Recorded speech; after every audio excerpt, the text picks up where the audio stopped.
మంచిర్యాల జిల్లా కేంద్రంలోని cement company gate ముందు కార్మిక కుటుంబాల నిరాహార దీక్ష కొనసాగుతుంది. నష్టాల పేరుతో యాజమాన్యం తమను అకారణంగా విధుల నుంచి తొలగించిందని ఆవేదన వ్యక్తం చేస్తున్నారు. తమ న్యాయమైన డిమాండ్స్ ను యాజమాన్యం పరిష్కరించాలని కోరుతున్న కార్మికులతో మా ప్రతినిధి Arun Kumar face to face.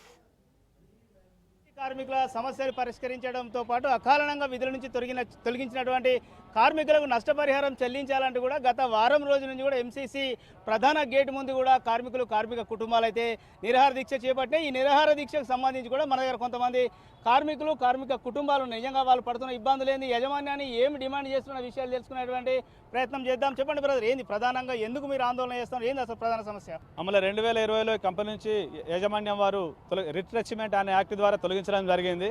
అప్పటి నుండి మాకు ఎలాంటి నష్టపరిహారం ఇవ్వలేదు. మా సర్వీస్ ఒక్కొక్కరికి 20 సంవత్సరాలు 10 సంవత్సరాల సర్వీస్ ఉంది. కనీసానికి ఆ సర్వీస్ బెనిఫిట్స్ కూడా ఇవ్వలేదు. మేము చాలా నష్టపోయాం. కాబట్టి ఈరోజు బ్యాంకు వారు కంపెనీని వేలం వేస్తున్నారు. కాబట్టి మాకు యాజమాన్యం కానీ బ్యాంకు వారు కానీ 50 లక్షల రూపాయలు 2 గుంటల భూమి ఇవ్వాలని గట్టిగా డిమాండ్ చేస్తున్నాం. అంటే గతంలో మీ సమస్యను యాజమాన్యం దృష్టికి తీసుకుపోతే ఎట్లా స్పందించారు? గతంలో కూడా మా సమస్యను యాజమాన్యం దృష్టికి తీసుకువెళ్ళాము. వాళ్ళు రిట్రెచ్మెంట్ యాక్ట్ ద్వారా తీసేసాం కాబట్టి మీకు ఎలాంటి బెనిఫిట్స్ ఇవ్వడం జరగదు, 1 లక్ష రూపాయలు ఇస్తాం వెళ్ళిపోండి అని మమ్మల్ని గెంటి వేయడం జరిగింది. కంపెనీలో ఉన్న కార్మికులకు కరెంటు నీళ్లు కూడా తీసేయడం జరిగింది. అయితే మేము హైకోర్టు నుండి స్టే తీసుకొచ్చి కరెంటు తీసుకొచ్చాం. ఎమ్మెల్యే దగ్గరికి పోయి అయ్యా మా పరిస్థితికి ఇది అంటే ఎమ్మెల్యే గారు సానుకూలంగా స్పందించి మాకు రోజు 2-3 ట్యాంకుల నీళ్లు కూడా పంపించడం జరుగుతుంది ఇప్పటి వరకు కూడా. కరెక్ట్గా మీరు చెప్పండి, ఏంది అసలు ప్రధానంగా గత 5 సంవత్సరాల నుంచి కూడా కంపెనీని మిమ్మల్ని తీసేయడం విధుల నుంచి తొలగించింది, ఎటువంటి ఇబ్బందులు ఎదుర్కొంటా ఉన్నారు, అసలు మీ ప్రధాన డిమాండ్ ఏంది? ముఖ్యంగా కాలనీలో నీళ్లు కానీ కరెంటు విషయంలో కానీ చాలా ఇబ్బందులు మేము ఫేస్ చేయడం జరుగుతుంది. అంతేకాకుండా ఆ చుట్టుపక్కల ఉన్న క్వార్టర్స్లు కూడా కూలగొట్టడం జరిగింది. ఆ కోటలు కూలగొట్టడంతో పాటు వేరే వాళ్ళు కాలనీలోకి వచ్చి రాత్రిపూట డోర్లు కొట్టడం కూడా జరుగుతుంది. ఇలా భయం ప్రాంతాలకు గురి చేస్తున్న మేనేజ్మెంట్ వాళ్ళు. అంతేకాకుండా మా ప్రధానమైన డిమాండ్ మేము 50 లక్షల రూపాయలు ఇవ్వాలి. అంతేకాకుండా నివసించడానికి కోసం 2 గుంటల భూమి ఇవ్వాలని కోరుకుంటున్నాం. ఒకవేళ ఇట్లా యాజమాన్యం ఏదైతే మీ డిమాండ్స్ని పరిష్కరించకపోతే ఎట్లా ఉండబోద్ది మీ ఆందోళన? ఈ వేలంలో ఉన్న బ్యాంకు వాళ్ళు ఈ వేలంలో ఉన్నారు. ఈరోజు ఈ వేలంలో వచ్చిన వారికి కానీ మేనేజ్మెంట్ వారికి కానీ మా డిమాండ్లకి ఇట్లా మీరు వినకపోతే తక్షణమే మేము ఆ భూమిలో ఉన్న గవర్నమెంట్ భూమి కావచ్చు లేదా ఎండి గారికి సంబంధించిన భూమి కావచ్చు, మేము 2 గుంటల భూమి మేము అందరం కలిసి ఇళ్ళలు గుడిసెలు వేస్తామని మేము తెలియజేస్తాం. ఏంది ప్రధానంగా మీ సమస్య ఏంది, ఎన్ని రోజులు మీరు ఆందోళన చేస్తా ఉన్నారు? గత 8 రోజుల నుండి సమ్మె చేస్తున్నారు. ఎందుకనంటే మాకు ఇవ్వాల్సిన బెనిఫిట్స్, రావాల్సిన సర్వీస్ పైసలు ఇవ్వకుండా ఆపేసిండ్రు. మధ్యలోనే అర్ధాంతరంగా మమ్మల్ని తీసేసిండ్రు.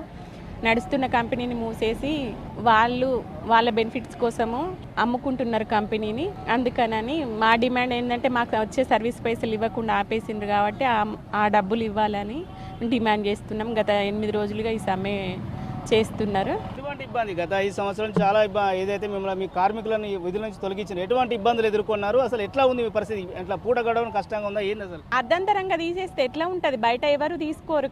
ఇందులో నుండి తీసేసిన తర్వాత బయటికి పనికి వెళ్తే వాళ్ళు ఎక్కడ తీసుకోకుండా ఉన్నారు. చాలా రోజులు మేము ఎంత తిండికి కష్టపడ్డాం. మా పిల్లల చదువులు మధ్యలోనే ఆపేసిండ్రు. పిల్లల పెళ్ళిళ్ళు కాలే, అప్పటికి చదువులు కాలే పిల్లలయ్యి.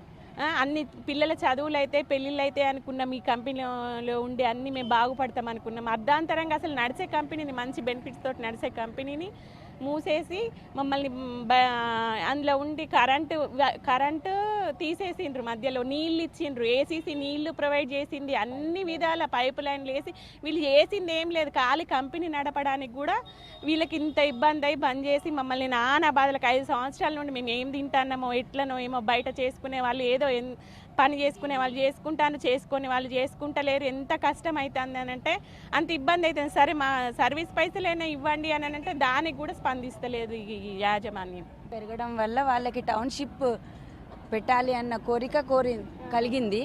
అందుకనే ఫస్ట్ నుంచి వాళ్ళు వర్కర్స్ని ఇబ్బందే పెడుతున్నారు. మొదట్లో పవర్ కట్ చేసిండ్రు. పవర్ కట్ చేస్తే అందరు వర్కర్లు కలిసి పవర్ తెచ్చుకున్నారు స్టే తీసుకొచ్చుకొని.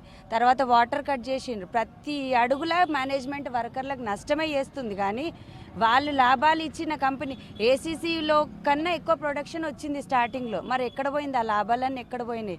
ఈ లాభాలన్నీ వాళ్ళు వేరే చోట ఇన్వెస్ట్ చేసుకొని వాళ్ళు ప్రాపర్టీస్ పెంచుకున్నారు. కానీ వర్కర్లు ఎక్కడున్నది మంది ఇంకా వాళ్ళు దుస్థితికే చేరుకున్నారు. కానీ వాళ్ళు ఎటువంటి విధంగా డెవలప్ కాలేదు, వాళ్ళు డెవలప్ అయినారు.